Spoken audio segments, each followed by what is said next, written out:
গ্যাসের অভাব নয়, বরং সিদ্ধান্তহীনতার কারণে সরকারের খরচ 7,365 কোটি 60 লক্ষ টাকা।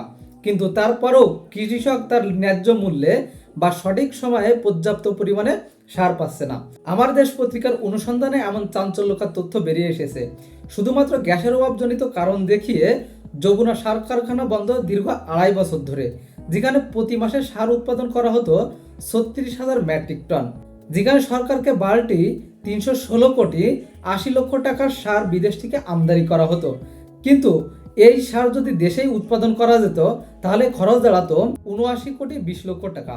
সেই হিসাব অনুযায়ী সরকারকে প্রতি মাসে 237 কোটি 60 লক্ষ টাকা সার আমদানি করতে হয়, যা বিগত 2.5 বছর যাবৎ সরকারের খরচ হয়েছে 7,365 কোটি 60 লক্ষ টাকা মাত্র। তবে এই সার দেশে উৎপাদন করা গেলে এত বিপুল পরিমাণের অর্থ সরকারের বেঁচে যেত, কিন্তু কয়েকজন আমলা, কয়েকজন দুর্নীতিগ্রস্ত রাজনীতিবিদ, কয়েকজন ব্যবসায়ীর কারণে, এই গ্রুপ অফ পিপুলের কারণে এই মোটা অঙ্কের টাকার হাতে জিম্মি সাধারণ মানুষ, যার কারণে এই টাকা এক গ্রুপ অফ পিপুলের পকেটে যাচ্ছে, কিন্তু সাধারণ মানুষ এবং সরকারের ভুক্তভোগী হচ্ছে।